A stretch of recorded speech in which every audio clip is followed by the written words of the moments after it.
Nous continuons à prier avec les évangiles du dimanche en suivant toujours le même déroulement. Une teinte différente pour chaque partie.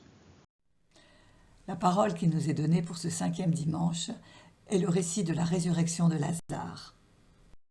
Ce texte fait la transition entre le récit de la vie publique de Jésus et celui de la Semaine Sainte qui conduit à la Passion. Le dialogue du début avec ses disciples renvoie à la tentative de lapidation à laquelle Jésus a échappé auparavant. Et décidant de revenir en Judée, il montre qu'il s'achemine volontairement vers la mort. Dans l'évangile de Jean, le retour à la vie de Lazare est le 7e et dernier signe accompli par Jésus. Il y a eu Cana, la guérison du fils du fonctionnaire royal et celle du paralytique, la multiplication des pains, la marche sur l'eau, la guérison de l'aveugle-né. Un signe, dans l'évangile de Jean, est une réalité qui porte le regard plus haut. L'évangéliste dit les écrire pour que nous croyions. Ces signes révèlent chacun tel ou tel aspect du salut et convergent pour manifester la mission du Fils auprès des hommes. Le récit du retour à la vie de Lazare touche au cœur de la foi, la victoire sur la mort. Il y avait quelqu'un de malade, Lazare, de Béthanie, le village de Marie et de Marthe, ses sœurs. Or Marie était celle qui répandit du parfum sur le Seigneur et lui essuya les pieds avec ses cheveux. C'était son frère Lazare qui était malade. Donc les 2 sœurs envoyèrent dire à Jésus : « Seigneur, celui que tu aimes est malade. » En apprenant cela, Jésus dit : « Cette maladie ne conduit pas à la mort. Elle est pour la gloire de Dieu, afin que par elle, le Fils de Dieu soit glorifié. » Jésus aimait Marthe et sa sœur, ainsi que Lazare. Quand il apprit que celui-ci était malade, il demeura 2 jours encore à l'endroit où il se trouvait. Puis après cela, il dit aux disciples : « Revenons en Judée. » Les disciples lui dirent : « Rabbi, tout récemment, les Juifs là-bas cherchaient à te lapider, et tu y retournes ?» Jésus répondit : « N'y a-t-il pas 12 heures dans une journée ? Celui qui marche pendant le jour ne trébuche pas, parce qu'il voit la lumière de ce monde. Mais celui qui marche pendant la nuit trébuche, parce que la lumière n'est pas en lui. » Après ces paroles, il ajouta : « Lazare, notre ami, s'est endormi, mais je vais aller le tirer de ce sommeil. » Les disciples lui dirent alors : « Mais Seigneur, s'il s'est endormi, il sera sauvé. » Jésus avait parlé de la mort. Eux pensaient qu'il parlait du repos du sommeil. Alors il leur dit ouvertement : « Lazare est mort, et je me réjouis de n'avoir pas été là, à cause de vous, pour que vous croyiez. Mais allons auprès de lui. » Thomas, appelé Didyme, c'est-à-dire jumeau, dit aux autres disciples : « Allons-y, nous aussi, pour mourir avec lui. » À son arrivée, Jésus trouva Lazare au tombeau, depuis 4 jours déjà. Comme Béthanie était tout près de Jérusalem, à une distance de 15 stades, c'est-à-dire une demi-heure de marche environ, beaucoup de Juifs étaient venus réconforter Marthe et Marie au sujet de leur frère. Lorsque Marthe apprit l'arrivée de Jésus, elle partit à sa rencontre, tandis que Marie restait assise à la maison. Marthe dit à Jésus : « Seigneur, si tu avais été ici, mon frère ne serait pas mort. Mais maintenant encore, je le sais, tout ce que tu demanderas à Dieu, Dieu te l'accordera. » Jésus lui dit : « Ton frère ressuscitera. » Marthe reprit : « Je sais qu'il ressuscitera à la résurrection au dernier jour. » Jésus lui dit : « Moi, je suis la résurrection et la vie. Celui qui croit en moi, même s'il meurt, vivra. Quiconque vit et croit en moi ne mourra jamais. Crois-tu cela ? » Elle répondit : « Oui, Seigneur, je le crois. Tu es le Christ, le Fils de Dieu. Tu es celui qui vient dans le monde. » Ayant dit cela, elle partit appeler sa sœur Marie et lui dit tout bas : « Le Maître est là, il t'appelle. » Marie, dès qu'elle l'entendit, se leva rapidement et alla rejoindre Jésus. Il n'était pas encore entré dans le village, mais il se trouvait toujours à l'endroit où Marthe l'avait rencontré. Les Juifs qui étaient à la maison avec Marie et la réconfortaient, la voyant se lever et sortir si vite, la suivirent. Ils pensaient qu'elle allait au tombeau pour y pleurer. Marie arriva à l'endroit où se trouvait Jésus. Dès qu'elle le vit, elle se jeta à ses pieds et lui dit « Seigneur, si tu avais été ici, mon frère ne serait pas mort. » Quand il vit qu'elle pleurait et que les Juifs venus avec elle pleuraient aussi, Jésus, en son esprit, fut saisi d'émotion. Il fut bouleversé et il demanda « Où l'avez-vous déposé ?» Ils lui répondirent « Seigneur, viens et vois. » Alors Jésus se mit à pleurer. Les Juifs disaient « Voyez comme il l'aimait. » Mais certains d'entre eux dirent « Lui qui a ouvert les yeux de l'aveugle, ne pouvait-il pas empêcher Lazare de mourir ?» Jésus, repris par l'émotion, arriva au tombeau. C'était une grotte fermée par une pierre. Jésus dit « Enlevez la pierre. » Marthe, la sœur du défunt, lui dit « Seigneur, il sent déjà, c'est le 4e jour qu'il est là. » Alors Jésus dit à Marthe « Ne te l'ai-je pas dit? Si tu crois, tu verras la gloire de Dieu. » On enleva donc la pierre. Alors Jésus leva les yeux au ciel et dit « Père, je te rends grâce parce que tu m'as exaucé. Je le savais bien, moi, que tu m'exauces toujours, mais je le dis à cause de la foule qui m'entoure, afin qu'ils croient que c'est toi qui m'as envoyé. » Après cela, il cria d'une voix forte « Lazare, viens dehors !»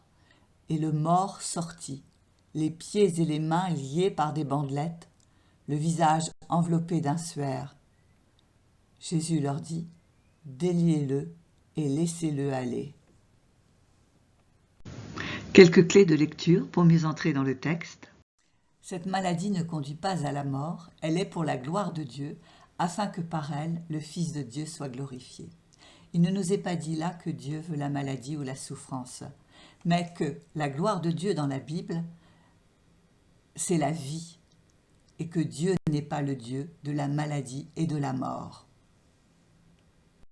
Quand Marthe répond à Jésus sur la résurrection, elle parle de la résurrection finale, au dernier jour, qui faisait partie de la foi de certains Juifs. Mais Jésus, lui, dit autre chose. « Moi, je suis la résurrection et la vie. » Il va plus loin. La résurrection n'est pas une théorie, un concept, mais pour lui, une puissance de vie dès aujourd'hui. C'est aujourd'hui que la foi en la vie se joue. C'est aujourd'hui qu'il faut vivre. Celui qui croit en moi, même s'il meurt, vivra. Ici, mourir a bien le sens de trépas et vivre de vie éternelle. Mais quand il dit « quiconque vit et croit en moi ne mourra jamais », mourir ici a le sens de privation de vie divine. Et vivre, qui précède le verbe croire, semble dire la condition de celui qui est encore dans le monde. Ce qui veut dire que celui qui croit en Jésus-Christ vit déjà de cette vie qui triomphe de la mort, car elle n'est pas seulement pour le dernier jour, elle est au cœur de tout croyant. Tu es le Christ, le Fils de Dieu, tu es celui qui vient dans le monde. Marthe, qui reconnaissait déjà le lien privilégié de Jésus avec Dieu, passe maintenant à la reconnaissance de l'envoyé d'en haut qui accomplit l'attente d'Israël. Jésus est celui par qui le règne de Dieu s'est approché. Elle passe de la foi juive à une foi chrétienne. Pourquoi nous parler de 4 jours ? 4 jours, c'est la durée qui correspond à la croyance selon laquelle l'âme qui voltait autour du corps ne peut plus y retourner. Donc ça prouve que Lazare est réellement mort et son corps déjà corrompu, pour manifester la victoire du Christ. Pourquoi nous parler des bandelettes ? Il y a ici une allusion à la résurrection de Jésus qui laisse, lui, les bandelettes et le suaire posés dans le tombeau. Les linges que Lazare, lui, garde soulignent qu'il ne ressuscite que temporairement. Il devra mourir le jour venu. Le retour à la vie de Lazare n'est qu'un signe donné par Jésus pour montrer cette force de vie qu'il a en lui et qui est capable de vaincre la mort pour nous communiquer la vraie vie, la communion à la vie éternelle de Dieu. Nous passons maintenant au temps de prière.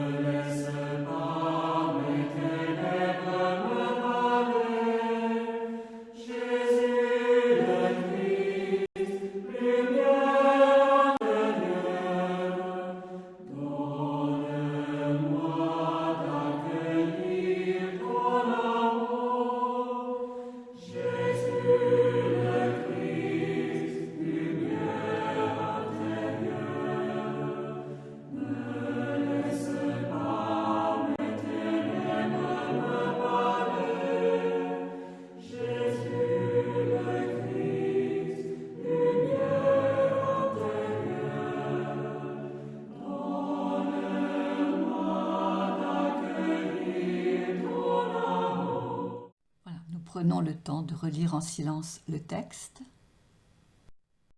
Et voici quelques pistes pour notre contemplation. Nous commençons par regarder les deux sœurs. Elles ont fait ensemble appel au Seigneur. Elles diront leur peine avec les mêmes mots. Mais elles se comportent de manière différente face au mystère de la mort. Marthe accourt aussitôt vers Jésus. Elle relie la perte de son frère à l'absence de Jésus, dont la présence préserve de la mort, mais elle ne fait aucun reproche. Elle a la certitude que Jésus peut tout obtenir de Dieu. Elle exprime sa confiance et sa foi. Marie, qui elle est présentée comme une disciple fidèle et aimante dans l'Évangile, demeure chez elle quand Jésus arrive. Elle reste à pleurer avec tous ceux qui sont là. Puis quand elle sort pour le rencontrer, elle se jette à ses pieds, accablée sous le poids de la douleur. Elle utilise les mêmes mots que sa sœur, mais ne s'ouvre pas à la toute-puissance de Jésus. Pour elle, la fatalité de la mort s'impose et le texte fait entendre ses sanglots. Je regarde les deux sœurs. Qu'est-ce que je comprends de leurs attitudes? De laquelle je me sens le plus proche et pourquoi? Maintenant, je prends le temps de contempler Jésus, qui nous est montré profondément humain, mais qui n'oublie pas un seul instant sa mission, révéler à tous que la mort ne l'emporte pas, qu'il existe une vie qui ne passe pas. De plus, en retournant en Judée, il sait qu'il marche vers sa propre mort. Et après avoir accompli le miracle, il se met comme en retrait et laisse Lazare aller son chemin. Je prends le temps de relire tout ce qui est dit sur Jésus. Qu'est-ce que je comprends de son attitude? Qu'est-ce qui me touche le plus? Et est-ce que la vie d'aujourd'hui est pour moi vie vivante, résurrection? Comment je vis cela? Je prends maintenant un temps de prière personnelle pour parler au Seigneur. Puis nous pouvons partager sur ce qui nous semble important. Et pour conclure cette rencontre, nous disons ensemble la prière de tous les chrétiens.